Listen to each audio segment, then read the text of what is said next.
I don't recognize anybody. Oh no!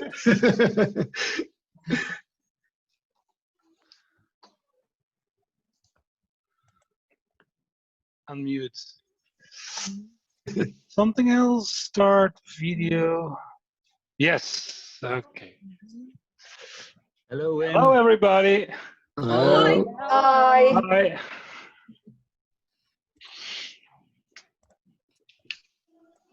Michelle, you are in the country. This is Trinity College behind me. This is our rugby pitch. But I haven't seen in 4 months nearly. Yeah. Very nice. Hello, everyone. Hi. Hello, Michelle.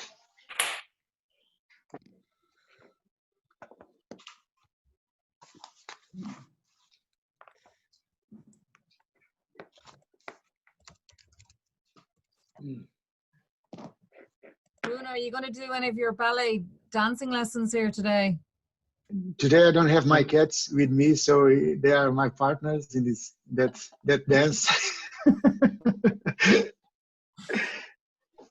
Doing a fit break, Bruno. No problem. Yeah, don't worry. I know that you are a good dancer, so I know. You still practice in your center or not? Sports center? At the moment, Hello, Raymond. we have outside lessons. So it's better that the people can see how good dancer you are. Hi, Marika. Hi. Ah, Marika.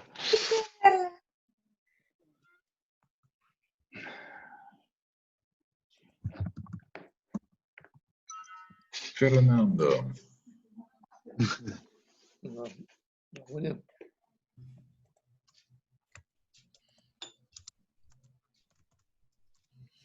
All the EC, you're in your ENAS shirts. Well done.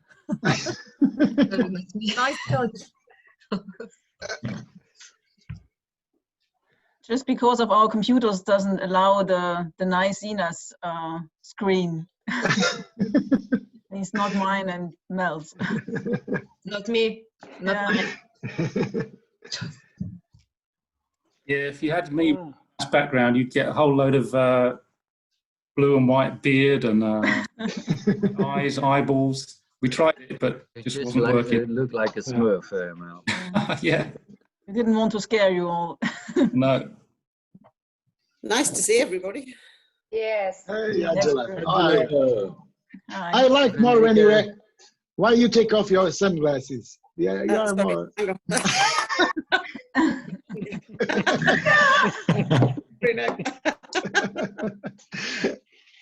Didn't think you'd recognise me without them. Or with them. I'm joking. Oh, now I see you, Angela. Oh, now I know.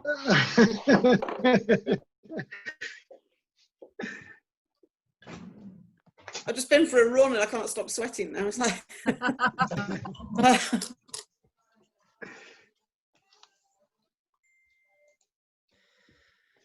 So I think we should start. So if more people will join us, we can just let them in. So I will mute everyone but myself. So first of all, thank you very much for coming here today. I'm very happy that you all made it. So for those of you who don't know me, my name is Andrea Castagna and I work as an ENAS development manager. And I'm responsible today for this technical parts of our webinar. So I kindly ask you to put yourself in mute for this first part of the presentation, because we will have a couple of speakers, and then we will join the breakout rooms where you can have a bit more interactions with the speaker and the opportunity to speak with them. So we have a kind of strong program to respect. So if you don't have any question, I'll just leave the floor to Mel Parker, the ENAS president, who is gonna have a short introduction of this webinar. So Mel, the floor is yours. So, welcome everyone to our first ENAS member webinar, which we've set up in response to COVID-19. You see so many people on the screen, and I think we have over 90 people tuned in today, which is great. And I really hope that you find the session informative and useful. So we're all living in these unexpected, sure, none of us anticipated, and we're all trying to manage. Am I muted? No, I was getting a thing saying I was muted for some reason. So there we go. Technology. So we're all trying to manage our delivery of our services and our activities for students and staff, and overcoming the numerous constraints that are put in place by our respective governments, regional authorities, and our own institutions. And that's been a challenge for us. We know that health and safety and well-being are of paramount importance. Many of us are also challenged with a reduction in income, increased expenditure or incurring expenditure ongoing, and this presents numerous challenges for us and a sort of desire to get back to operation. The key message for many of us is the huge benefit that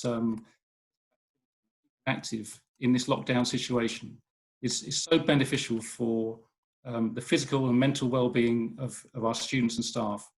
And I'm sure you'll have seen many numerous examples of good online class delivery. And I know we've been trying to publish that and publicise that on our ENAS social media platform. Very much a part of this webinar is about looking forward to reopening our facilities. Be a key step in supporting more of our community to get back to being more active and getting to participate in the company of others, albeit with the sort of relevant social distancing in place. So with our membership spanning across Europe, we have institutions in various stages of recovery. And getting back to opening will be, we'll have the chance to hear from Andrea in Germany, Henry in the Netherlands, about how they're managing to return to the campus and the respective reopening of their facilities. Now, breakout sessions, we will have the chance for group discussions on more specific topics. Hopefully these will give everyone the chance to ask any of those more detailed questions that help with your own specific situation. The breakout sessions are going to be led by our EC members. And also we've got Wim Kok from Eindhoven, who's going to be leading the session on return to swimming pool operation. So thanks to everyone in advance for pulling this, these breakout sessions together. As is traditional at ENAS events, sharing information is key, and we do encourage active participation from everyone, although hopefully not all at the same time, because we'll be struggling if everyone's unmuted. I know that many of the national university sports associations have already been holding webinars to share information, learning, and current thinking about best practice in your own individual nations. And hopefully this afternoon, this event will provide you with a slightly wider perspective, see how many countries that are maybe more advanced in their return to activity made relevant progress. I'm sure you'll be aware that we've made the decision that we're going to cancel or postpone the University of Stirling Forum that was due to take place in November in 2020. So we won't be travelling to Scotland this year, unfortunately, but hopefully we will be going there in 2021. The decision was made quite early because of the uncertainty about travel restrictions, about social distancing, potential new spikes in infections, and obviously university concerns with staff travelling. So as a result of that, we are now looking to sort of try and plan for some online meetings. And today's event is, if it's a success, which we certainly hope it will be, we'll be looking at adding additional virtual events and also how we can schedule a virtual event around the time of the forum in November. We are planning to hold a virtual General Assembly, and we will still be running the annual ENAS Award competition. And Andrea will be giving a brief update on the ENAS Award towards the end of today's webinar. That's probably enough of an introduction from me. I do hope you find today's event useful and beneficial and informative. And I'd very much like to thank you for being with us this afternoon.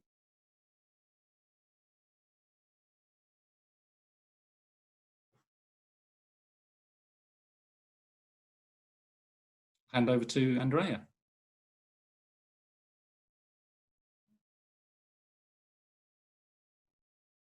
Okay, you mean me or you mean? I was thinking, Andre. We have. Yeah. Okay. So yes, you know, since Margot left, we have a little problem with the EC. There are two persons called Andrea. So informally, I'm known as Andre within the EC, but sometimes there is still a bit of confusion. So Andrea Altman, I'm giving the floor to you. Okay. Thank you, Mel, and thank you, Andrew. Yeah, hello everybody. Warm welcome from me as well to you all. And yeah, it's a great pleasure for me to present you some information from Germany today in the first ENAS webinar. And since you don't have that much of time, I think I start immediately and yeah, with my presentation. Okay, so I will share my screen now. Hopefully it will work. Let's see.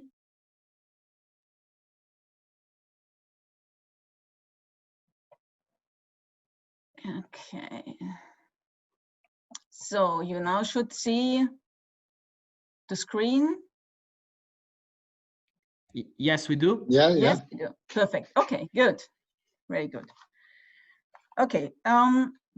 Before, at the beginning, I thought it might be quite helpful to give you some basic information about Germany, the system in Germany and the universities in Germany, because it's quite helpful to understand how we dealt with the situation or how we come to the situation we are right now.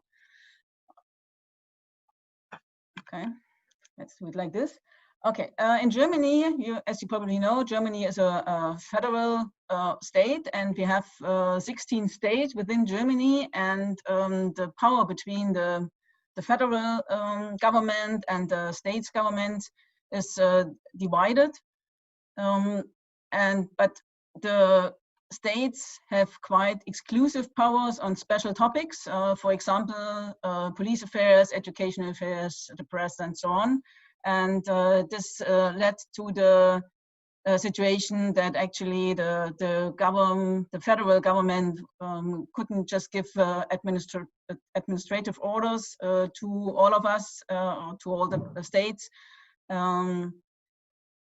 But the states made actually their own administrative orders. So we had in 16 states, 16 different orders to follow. So that makes it didn't make it quite easy to find good solutions in general. So everybody made actually their own.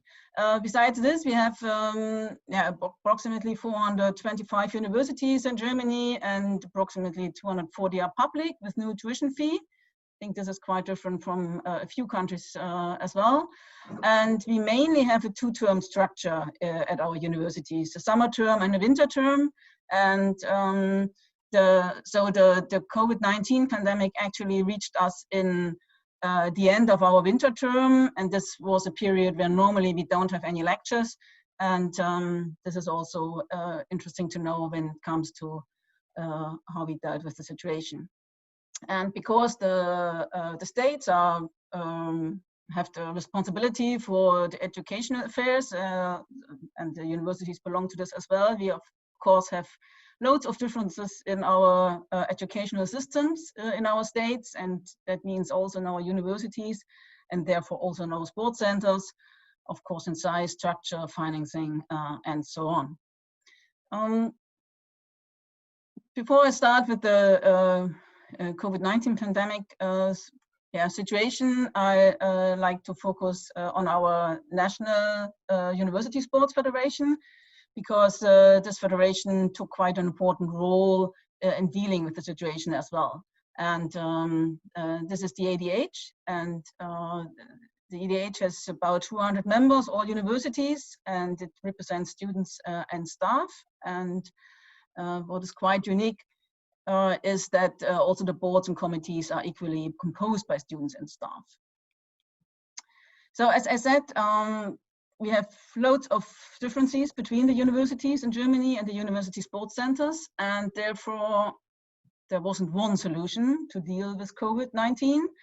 And actually there was, I would say, only one common thing during this time, and this was the general shutdown we all had to deal with. And as probably everybody of you had the same situation, it's not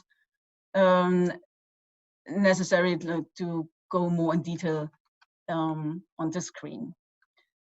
But there was also one thing in common, which I think was really, really helpful and really, really valuable. And this was the rising solidarity among the university sports centers.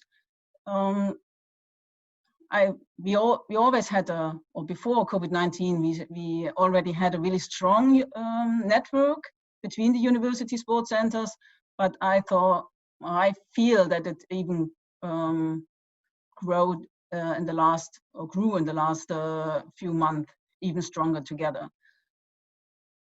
Besides this, I think we had to deal with lots of individual solutions, and but nevertheless, I tried to draw a timeline for you to show you how actually which steps we did in Germany to now, the mid of June.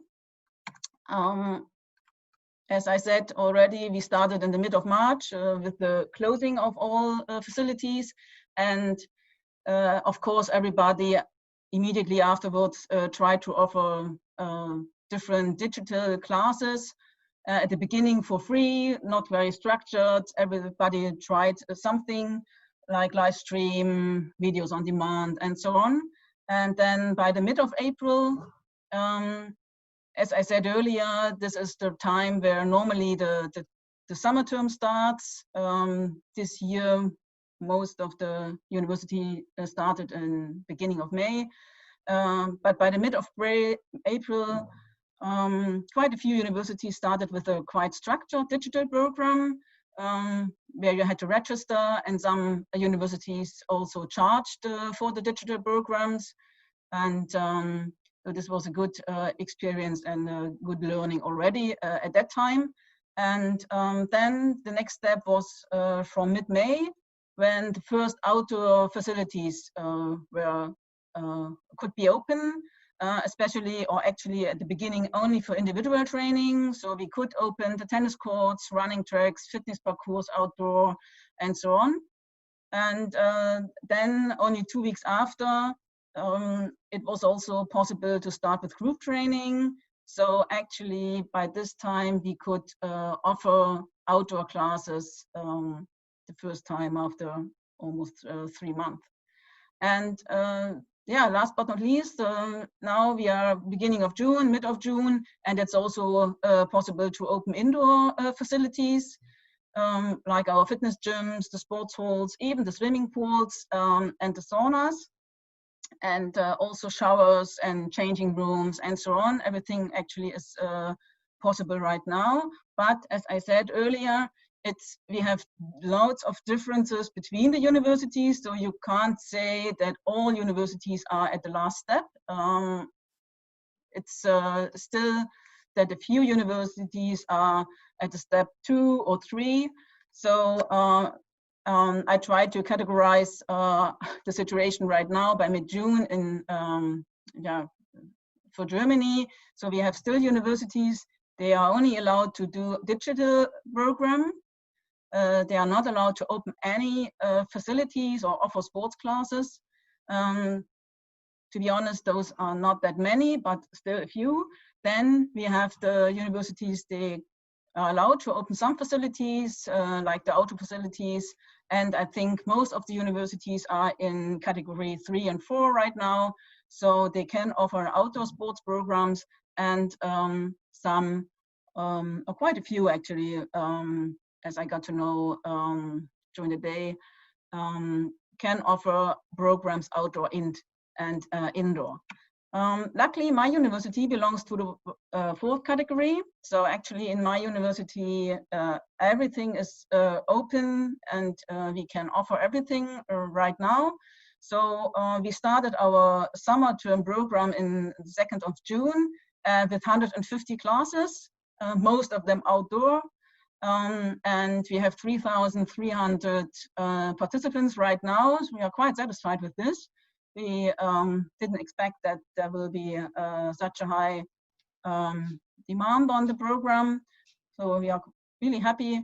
And yeah, since yesterday, actually, we are also allowed to offer contact sports again and team sports. We not do it yet, but we think about it. So this is some steps to go. Okay, besides this view to the universities, I'd like to say a few words to the ADH. What did the ADH to support the university sports centers? Right at the beginning, they launched a platform for sharing digital programs. This was really helpful, especially for those universities, the small ones, they didn't have the capacity to offer their own digital programs. Then they produced a motivation video, Stay Fit at Home, check it out. I think it's worth, even if it's in Germany or in German. And last but not least, they composed a committee for restart, which developed some guidelines for the restart of university sport. And this was also really helpful for the university sports centers to take this guideline, go to the university board and talk with them about how can we reopen and restart the university sports center. So this is a really short view inside how we dealt in Germany with the situation, or how is the situation right now. I'd like to close my presentation with some key messages for you from my experience in the last 3 months. The first one is act responsible. I think we all have a responsibility for our students, for our staff, for our trainers, and also for the society. So I think we should really look what we can do, what we are allowed to do, but what also we should do. I don't think it's a good decision to offer all what we can. We always should have in mind what can happen if the virus comes back. Another key message I think which is really helpful is to keep calm. Sometimes the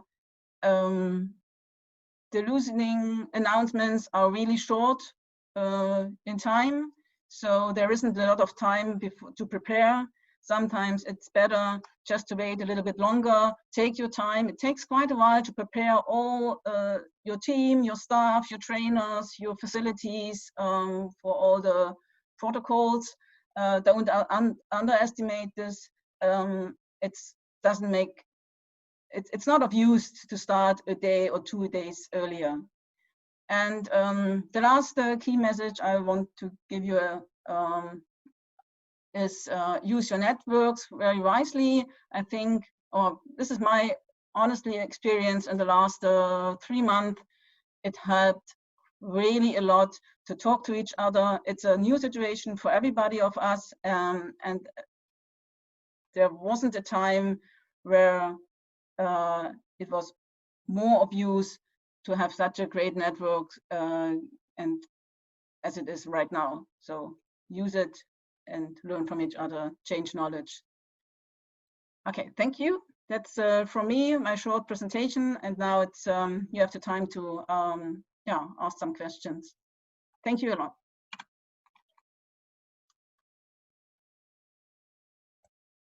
Thank you, Andrea, for your presentation. We already have some questions, but if you don't mind, we can just collect all of them at the end of every presentation as well, and then answer all together. And we can also like have a short breakout session as well at the end of the presentations. So, Harry, the floor is yours.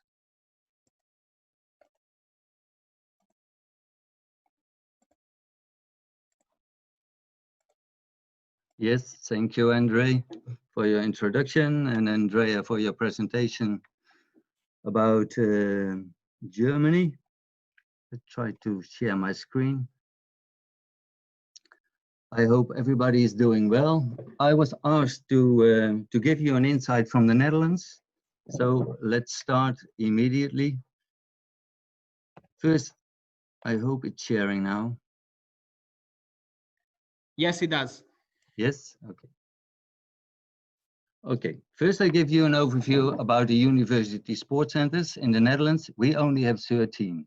I heard 425 in Germany. We only have 13. And 2 of them are located in Amsterdam, and the rest is divided over the Netherlands. And the Netherlands is not such a big country. From north to south, it's only about 400 kilometers. And from the west to the east, maybe 250 kilometers.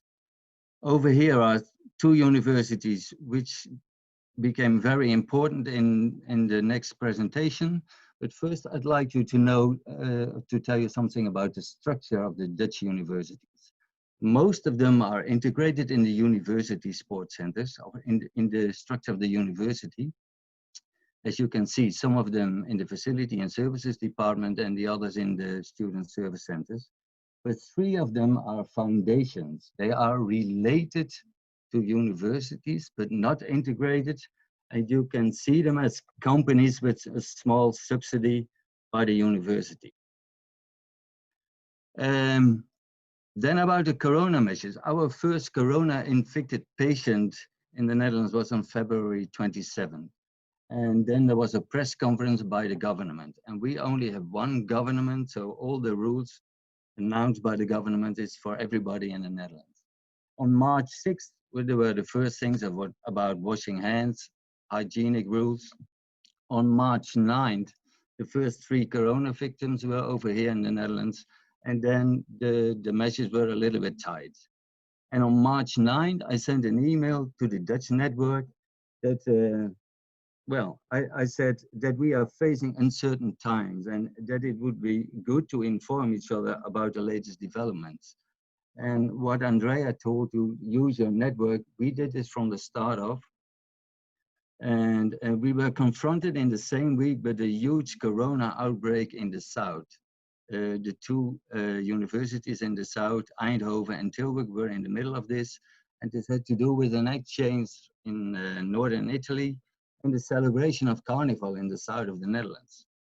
So there was another press conference, a very important press conference on the 12th of March. And then you see all the measures that we all know, stay at home, and also that the universities only are allowed to do online classes. So from this time on, we saw all university sports centers close. Actually, on March 11th, previous to this press conference, Tilburg and Eindhoven already closed because of the outbreak over there. And then you see in the next 3 days, all the other university sports centers closed as well. And my university in Wageningen was only on the 14th because this had to do with an exam period. We had a very important exam period, and on the 13th, there were still exams over here. We had to change everything to smaller groups, but there was no study delay for the students by opening our facilities and to let people in groups of 100. On March 18, there was in our network in which we informed each other, there was the first idea about launching online classes. And it was from my colleague of Rotterdam, the Erasmus University in Rotterdam. And then soon you saw all universities in the Netherlands doing the same as all over Europe, start short videos with active breaks, sharing schedules with fitness apps, schedules to learn to start running and biking, because in the Netherlands we were still allowed to do sports outside. alone or with two together from the same household, but there were a lot of people going outside, and they started to run or to bike. And afterwards there were some videos about complete workouts, and we also started with live streaming of classes, with different platforms. And at the end we used a very special platform which is also used by the university to stream all the classes for the students. On March 19 in the network, there was the first question, I think it was Rob, who is also attending over here, about finances, how we are going to deal with the financial part of this COVID pandemic. And we already knew at that point that the university sports centers, who are foundations, that they are entitled to support from the government, and they get money to pay the employees, and this about 90% of the total, but they were supported by the government. And we talked with the other universities about postponing memberships, refund or reductions in the next academic year, solidarity of the students and staff members, but also how to deal with teachers who have a freelance contract, students who have a standby contract, and how to deal with renting and hiring facilities. So after this meeting, I had to write a memo for my director and the executive board, and then we could see on March 30, it was concluded that we have to postpone the employee memberships, also postpone the memberships of students who pay per month, that we give a reduction on the price of the sports right per year in the coming academic year of €8.42. Might be sound a little bit strange, but €8.42 is just 101, which is the yearly amount you pay for sports right divided by 12. And for the students who will leave Wageningen, we arrange a refund, and we will put on a form on our website so they can fill in their details and details. The freelancers were paid until April, and then they had to go to the government, or they were paid when they did some online classes. And students with standby contracts get paid until June, or they had also the choice to do work in maintenance over here and get paid by the hour as they used to have. And the total of cost for our accommodation was €265,000, and this is paid now by the executive board of Wageningen University. Our first Zoom meeting in the Netherlands was on April the 3rd, and then we talked about the points you see over here, most of them about the memberships. It's still not clear for some of the universities how they should handle the membership fees and which costs they have to face. They're still waiting on their executive boards. And you see as well that we had Zoom meetings on May 1st, June the 2nd, and we will have the last one on July the 3rd, last one before the summer period. And it was also clear that there were very different situations in the Netherlands, because some campuses were completely locked down. Nobody was allowed to go there. So no maintenance, no delivery of goods. And that is in the contrary to my accommodation, because we did a lot of maintenance. We had people in cleaning, painting. So we were allowed to go in, but of course with the 1.5 meter measures. And we also see some differences with the accessibility of the outdoor facilities. My outdoor facility is real open. Everybody can go there. And we saw a lot of abuse of the facilities. And so we had to search for the cooperation with the local authorities about enforcement of the corona measures. And this was also the case in Twente and in Delft and some other universities where they had real problems with abuse of the facilities. There was a very important press conference on May the 6th, and it told us that we were allowed from May 11 to do sports outside again. as you see, under 1.5 meter restrictions and for groups already. So we were a little bit earlier than in Germany, but we were allowed from May 11 to start with groups.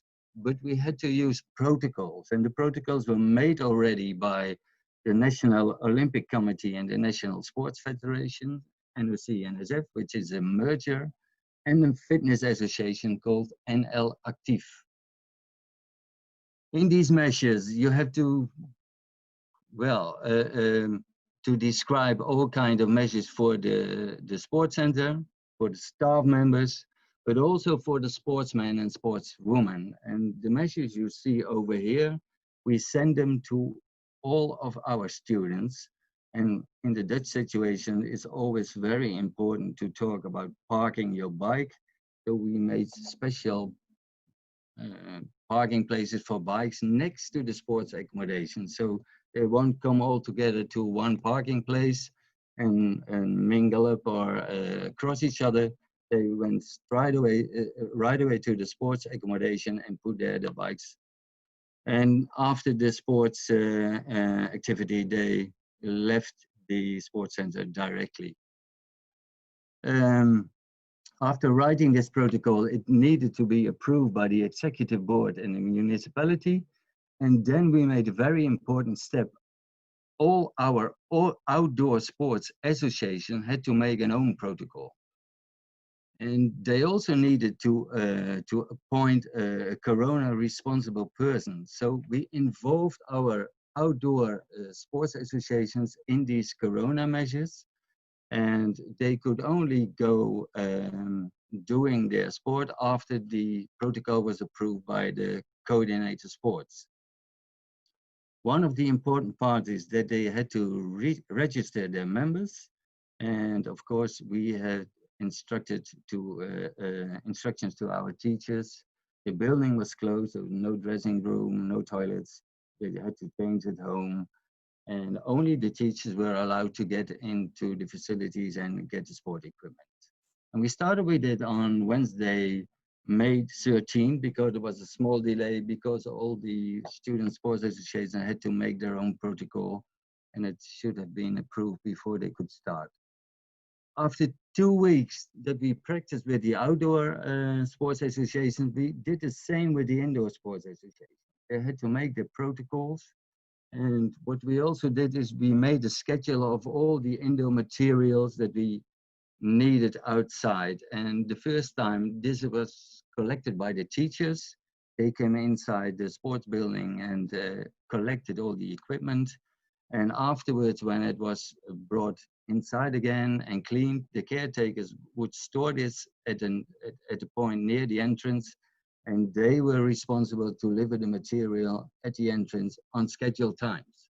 So actually nobody has to go into the building again, but all the material was provided. And of course, we also deliver disinfectant and disinfectant gel and soapy water to clean everything. And when we have done this with all our student sports associations, 29 of the 31 that we have, only ballroom dancing and table tennis were not practicing outside. Then we started to bring out yoga, power dumbbell training, BOSU, TRX, all the other classes outdoor. We also had to control the people who were in those classes, and they were required to register as usual online, as we do it always. And the teachers, they had to follow our sports center protocol. And if you see in an overview, actually we do the same as everywhere, but we already started a complete sports program outdoors with as well outdoor sports associations, indoor sports associations, and outdoor and indoor classes. And from July on, we are allowed to open up our fitness rooms again, and then we can also schedule our yoga classes inside when the weather is not so beautiful anymore. Okay, this was my presentation. Maybe any questions now? So, Ari, thanks a lot for your presentation. So, just a couple of things. So, If you have any questions, you can type in the in the chat, and I see there are already some of them. For those of you that I receive a message from myself to which about the breakout session they want to join, just please type which is the breakout session you want to join, because I could not identify yourself for the according to the registration. But I think there was already a question from Marika. So no, sorry. So from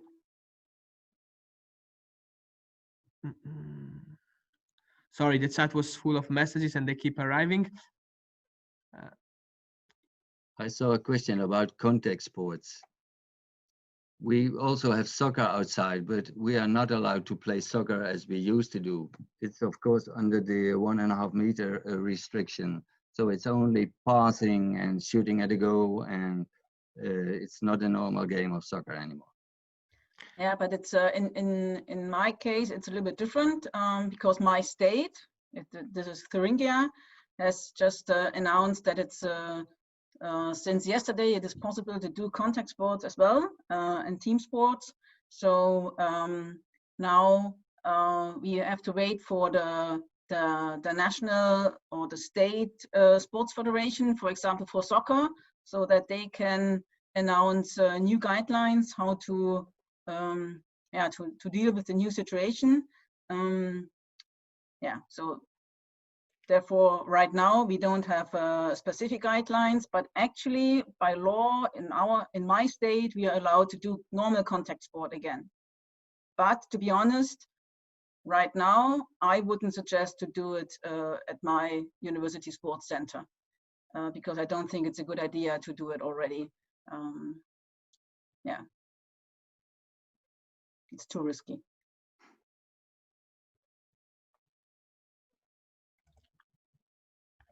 Okay, Andrew, any more questions?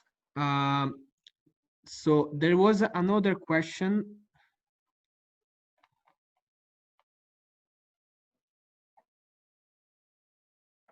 So again, it was the same on the contact. If you have any specific guidelines for contact sports, you somehow already replied.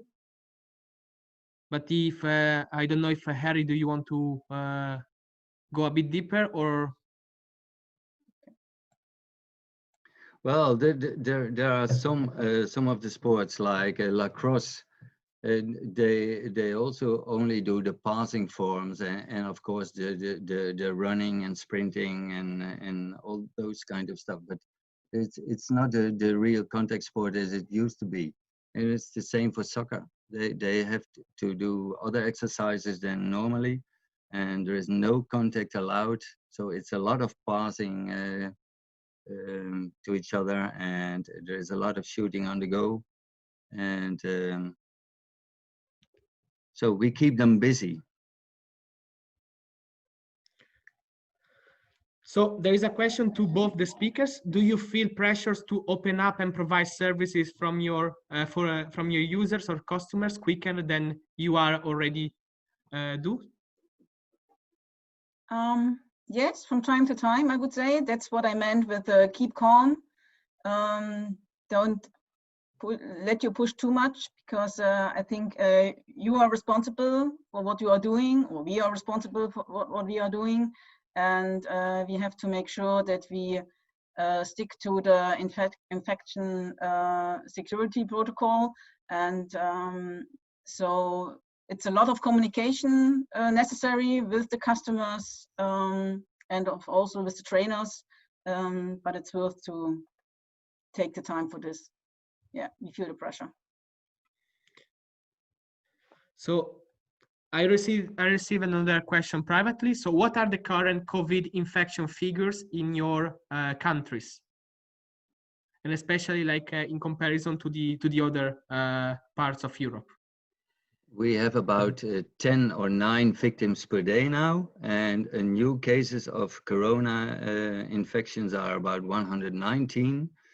And we test about 30,000 people per day. So this is a very low number now.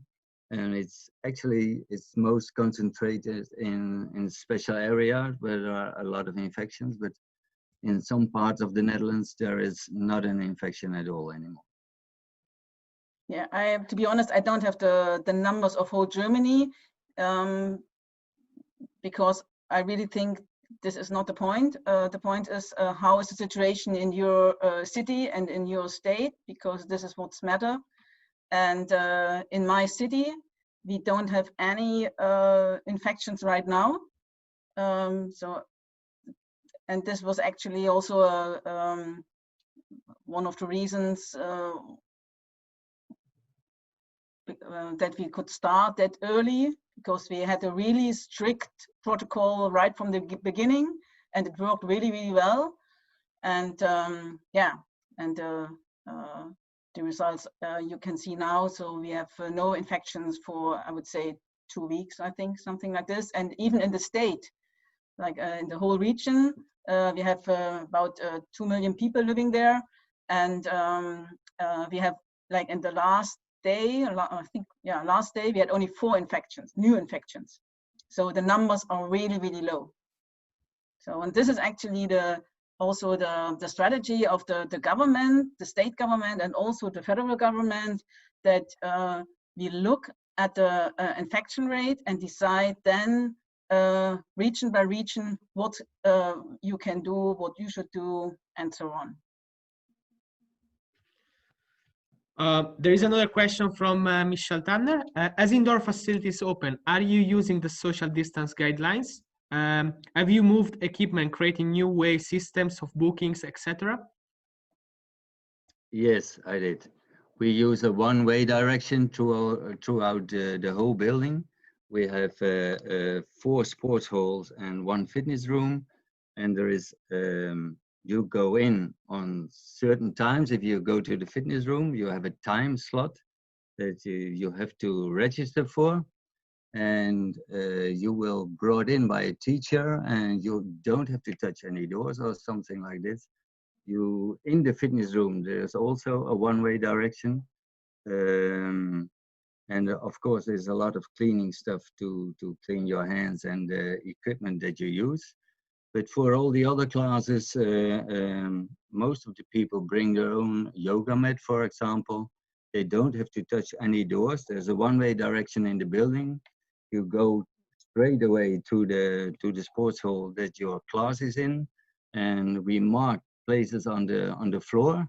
So we are sure that we have enough distances for everybody, and everybody leaves by the emergency exit. So there is only one-way direction in the building, and each sports hall has a bathroom group, one for men and one for women, also with special regulations. Dressing rooms are still closed. So I think we can start under the 1.5 meter restrictions. For yoga classes, BOSU, TRX, power dumbbell, it's no problem at all, I think. There's not much to add, because we actually do the same. But there's one interesting fact that before yesterday, we had to keep a 20 square meter distance in the indoor, no, not indoor and outdoor facility. That was the administrative order up to the 14th of June. So 20 square meters per person. And now they deleted this restriction, and now we only have to keep the 1.5 meters distance. So this was a big change in the last few days for us. For the numbers, we use 16 square meters per person, but there's also a number, and this has to do with the ventilation capacity. And then you have to look at the cubic meters also involved in, especially in fitness rooms. But I will talk about this in the next room. But there are 2 figures, one about the square meters and one about the cubic meters, to know how many people are allowed to go in a sport. So there is another question. Have you already altered your membership pricing offering pricing structure due to the changes in the offer, limited classes, limited access to facility, etc.?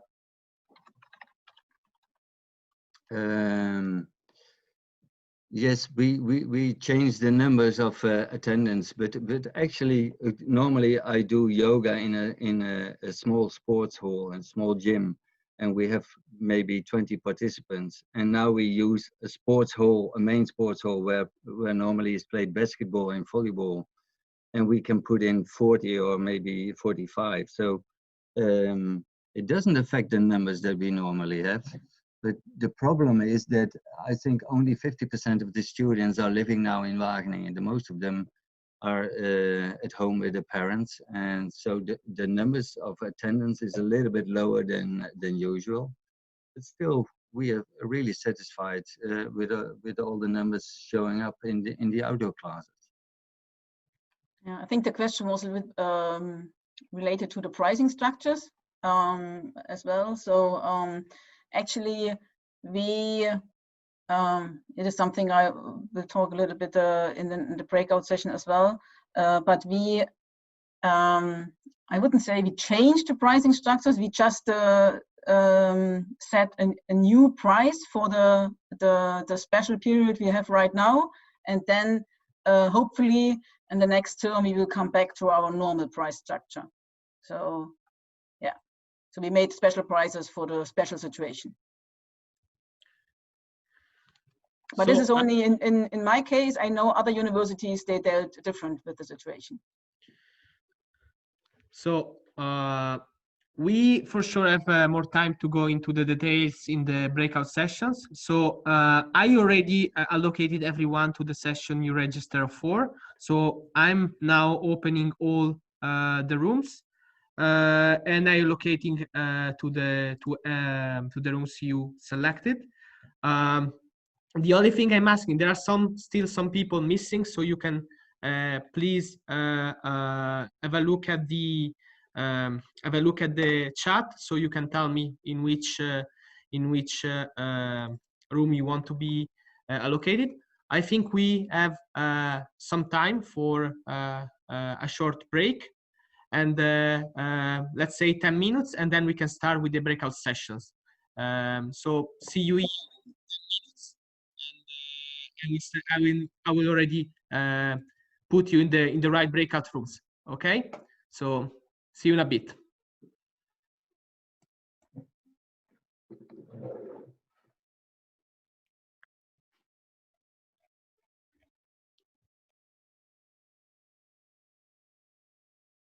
Fine. Now, I was thinking to launch the pool, so to have a bit of interaction while people are coming back. Okay. So we prepare some questions for you. So how many of you are working from home or from your office? Just to see, like, more or less how many people got back to business as usual.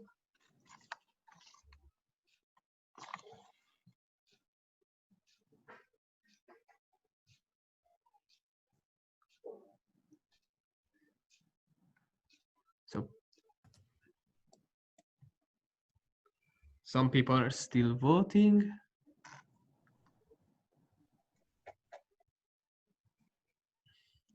So there is a third option, both sometimes home, sometimes office, from Raymond. Mix also from Miguel Angel.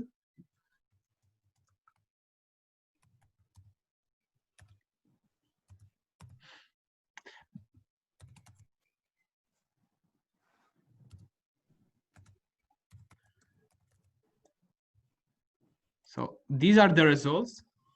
So I think the great majority of the people are working from home, and only few people are working from the office or from the bar in case of Duarte.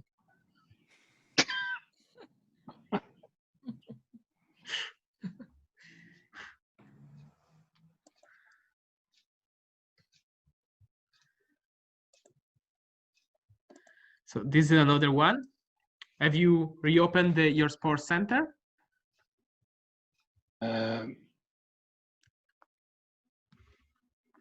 Yeah. You mean the building, Andrea? Yeah, the building and But outside we reopened, but not inside. No, the program. yeah. The program, yes. Okay. Partially.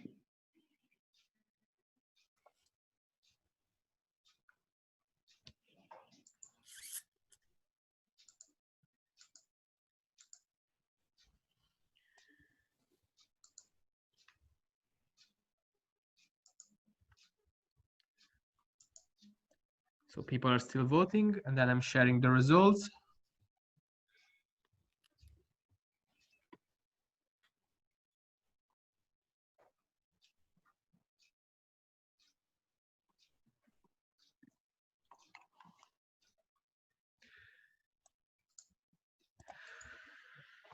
So only 25% of the people have the sports center reopened.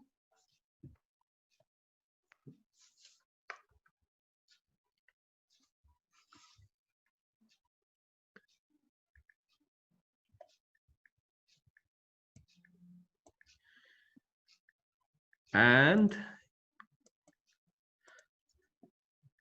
so if I see that almost everybody came back from the break, so I think we can start with a little sum up of this breakout sessions.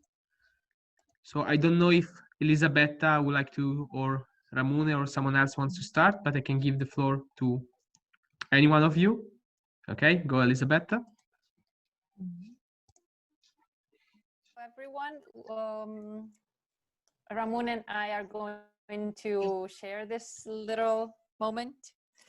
And it was a very interesting breakout session. Our session was about collecting ideas for next virtual events by ENAS. And I think it was really interesting because we came up with a few good suggestions that we would like to share. But of course, we were a very small group, and we would be very happy if everyone could send in suggestions via email. You can certainly write to Andre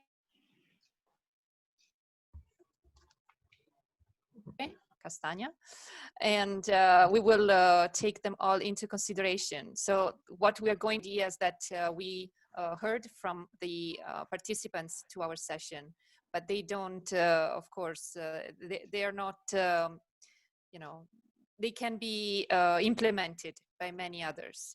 So I don't know if Ramune, would you like to start with a few ideas?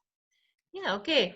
I could comment that first was the idea of Petra that it would be great to have some webinar for trainers who are working online, especially with small groups. So how to do it best. Yeah, so if you think that, yeah, it's a good idea. So maybe it's we should organize it maybe now, maybe in autumn. Then, as Mel commented, that it would be great that it would be made presentations by other countries. We had 2 presentations today, but maybe we could share more because we have different situations and different creativity in different countries, and maybe we can find some good examples and good experiences that we could use in our countries. Mel, could you please maybe later add if I didn't say everything you meant by that? And also Jutta reminded us of the topic of our conference that was moved to the next year, that is especially important to remember this mental well-being, and our sport centers are the place, and we have this opportunity to bring students together somehow, helping with using the different events, different challenges, organizing further activities for students. So it's the way that we have to find the new ways for our students to meet each other if they can't meet in the big classes. So we have other ways. So maybe it's possible to organize a virtual event, especially on first year students introduction, inclusion, because we will have these young guys on September or October, and we have maybe to exchange ideas how to meet them in the different situation for them to feel better in our universities. So maybe it would be also the topic for one of the seminars, webinars. Yeah. Thank you, Ramon. Mhm. I think what really emerged from our session is that we must be very creative, you know, in the future, to really change our ways to offer for our sport activities offer. That is probably we won't have huge classes anymore. We won't be able to have huge classes. Will be true, and we will need to really change the way to approach all of our activities. So that was really what I think was interesting in our session, to change our mentality and to be creative and flexible to learn new ways. And our network can help, I think, with this. I think we're finished. So thank you, Elisabetta. Just, you know, we still have some time maybe to discuss a bit the other breakout sessions. So I don't know if anyone of the other speakers would like to add something about the other sessions. I was just in the middle of, no, not in the middle, at the end of our presentation, that we didn't have time to discuss things. So it was about restart the swimming pool. And I just pointed out how we did start the swimming pool again, and what kind of issues we had to deal with. Three of them was, of course, about safety and for personal and supporters and so on. And the other one is hygiene and distances. So, and that came back into our protocol all the time. But we didn't have the opportunity to discuss everything or to answer some questions the people in my breakout would have. So if there are some questions, they can still ask me now. In fact, I have 4 of them, if it is possible to do now. It's okay? Sure. Sure? Okay. We still have some time. It's just a few experiences that we are feeling now here in Portugal. And I would like to know if you are feeling the same, not only you, but everyone that is working in swimming pools already, okay? The first of all, if the people are insisting to take a bath, all of you know that it's not possible, but they are insisting. They want to take a bath after the swimming pool practice, and it has been a problem to us, not to University of Porto, but there is something that it's happened in the public swimming pools here in Portugal. Wow. The second one, it's small questions. The second one, is about if the people is talking inside the pool, is talking each other. If they stop the practice close to the wall and they stop and stay talking each other, socializing. It's not advised already also, but it's something that we are feeling here. And I would like to know about the swimming coach. They are using masks inside the pool because here they are advising us to use. And it's a problem to who is outside the water, giving some instructions. It's not easy to who are inside the water listen to us and understand what we are saying. So we have to remove the mask, speak again, and put the mask one more time. Last one, I promise. What are you feeling about the parents of the kids? Because here in the swimming pools, in the public swimming pools, we are feeling that the parents still have some afraid of coming back and to put their child inside the water. because they are feeling they are putting their child in some situations that could be dangerous to the health. Just this one. Thank you very much for the opportunity. Okay. Before you answer them, maybe it would be possible that you get in contact to each other and Okay. get Thank the you answer very much. then, because we run out of time a little bit. And Okay, I Andrea. fear Okay, that, it's okay. you won't It's okay. get the full Okay. answer. I think a few of us would like to hear those answers as well. Oh, okay. Maybe not Okay, now, then. but offline, if we could get the answers offline, if you haven't got time. But I think a few of us would like to hear the answers to that. Thank you. Okay, you want to hear them now immediately? How long does it take? What do you think? A couple of minutes. All right, okay, then go Because on. the first question about showering, a bath, taking a bath, it's just mandatory. And we made, before we opened the swimming pool, it was one of the very important guidelines we communicate with our members. So also the parents of the children. And it's just closed, the showers are closed, so you can't go in. And maybe we are a little bit lucky in the Netherlands that almost every household had very good showers. So, and they are not living so far away from our accommodation who are coming. So it is possible to shower at home. And we didn't had this kind of problems about showering. Also about staying there, socializing, it is absolutely not. It is absolutely forbidden. It's not allowed.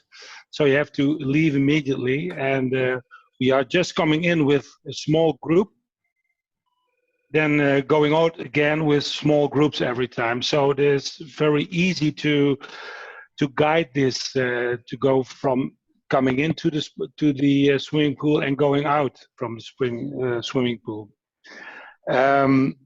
Also with this, we made a clear communication about this. So at the time being, at this moment, we don't anticipate this kind of problems. Using masks, well, there's a lot of discussion about that. And here in the Netherlands, we don't use masks because we try to keep distance. And only where there is not the possibility to maintain the distance of more than 1.5 meters, then we are mandatory to use the mask. It's like public transportation, for instance. And about the parents, very good. Also, again, it's very important that you make a good information towards the parents. And most of them, they know a lot about how we work. So they know what kind of teacher they have. Only for the new ones, they came in for the first time, that start today, for instance, they were allowed to come for the first time to come inside the building. And there are only a maximum of 12 parents in this. And it's just for the first time. When they come next week again, then they again are not allowed. But we communicate about this very shortly and very deeply with the parents. That are the short answer. Thank you. Thank you very much. Yeah. Okay. So I think we can keep wrapping up the whole seminar. So I don't know if someone would like to, Andrea or Mel would like to I can tell you something about a breakout session about restarting the gyms. If I have to conclude this, I think I can do this best by using 3 words. The first one is ventilation. We concluded that ventilation is really important to open up fitness rooms. Registration and cleaning kits. And I think this is what we talked about, especially about the ventilation, the cubic meters that are useful to reopen the fitness centers. And of course, the time slots in which people have to register, and they go by one-way direction to the fitness center. And at last, the cleaning kits. Everybody gets his own cleaning kit to clean the equipment that he has used. So about our team, the digitalization, I think we must conclude that we have to have a digital strategy plan to face this, and we must be prepared to change and to transform our platforms to the new service that we have. I think almost of us can agree that this is going to stay. This is going to stay in the future. We're going to have online classes and probably live classes, so online. So we must face this reality and change and prepare ourselves and our instructors to do that. So the case here, and we talk, Raymond and Michelle, and we talked about this, it's who is going to be the platforms that we use to make that. We need to be more proactive in terms of communication. As Wild said, it's the same thing in the swimming pools, and here we have to be proactive communicating and saying inform our users what we are going to do.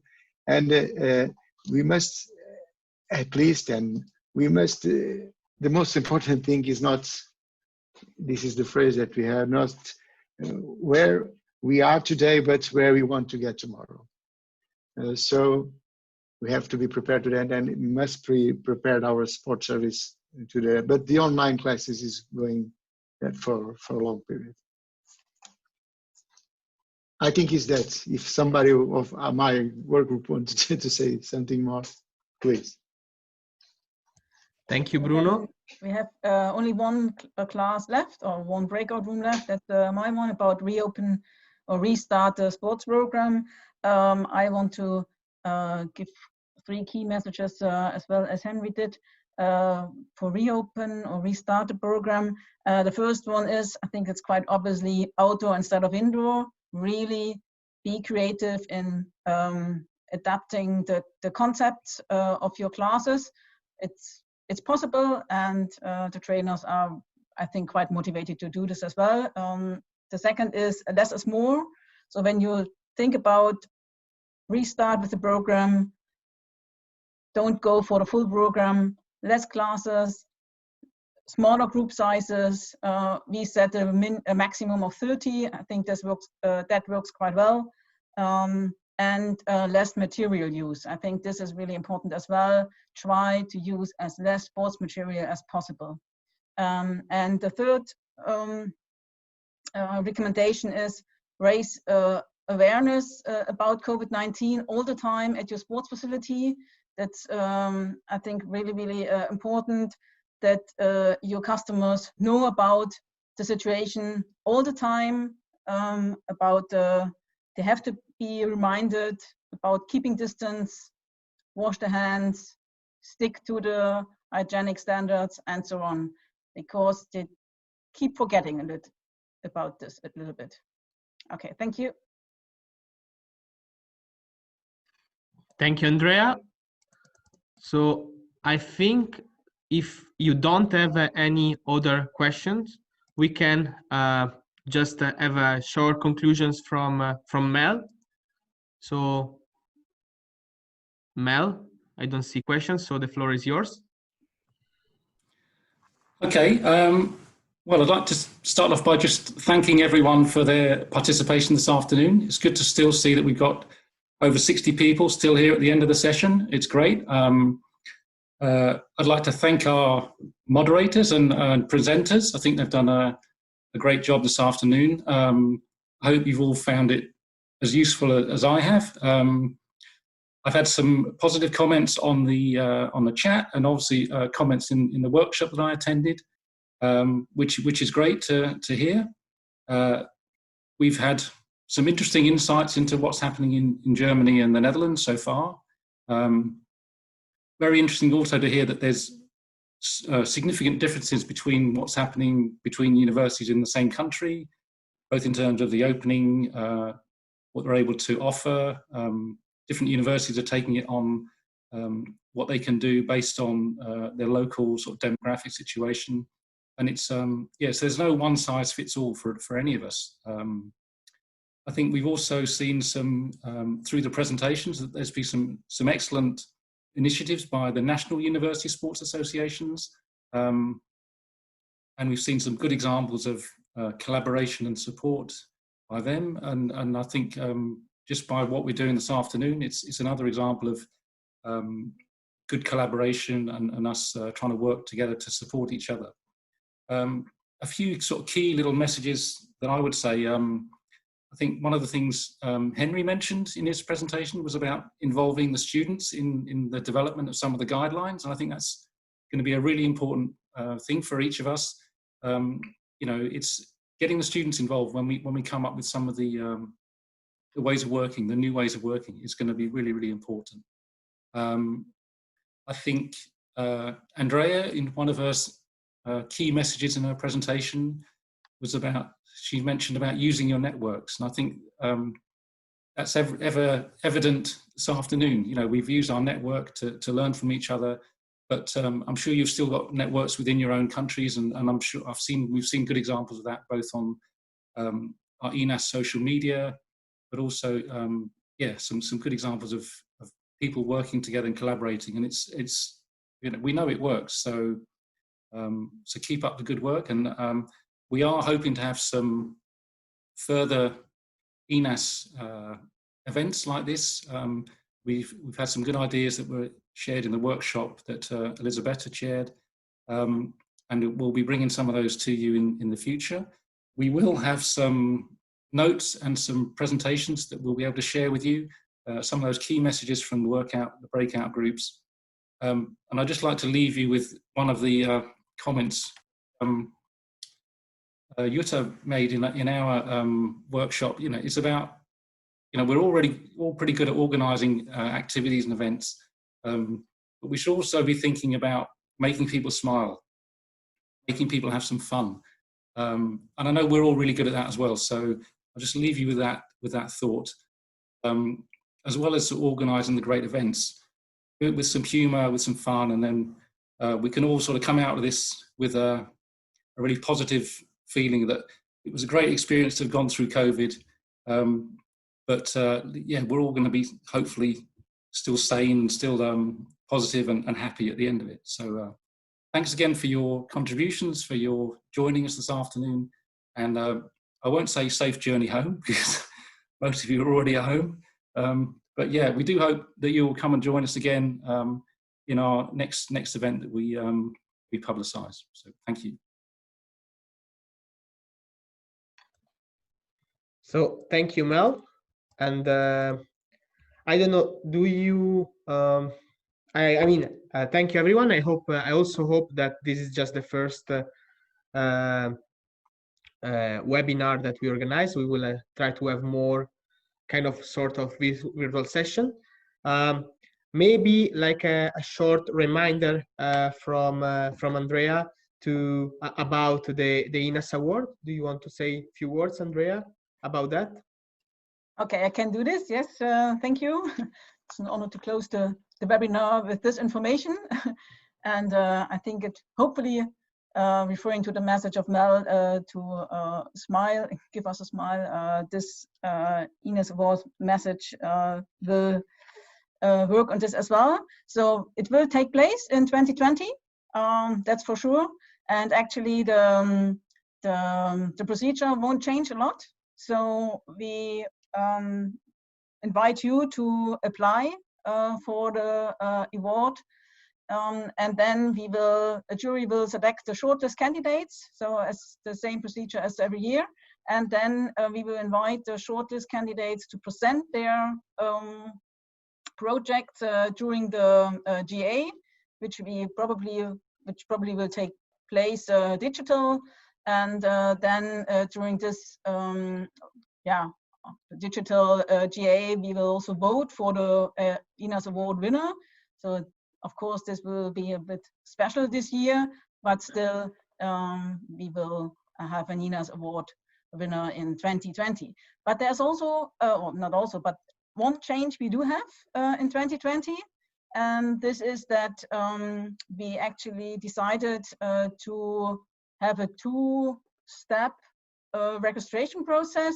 So you can start or you can register for the award up to the 31st of July.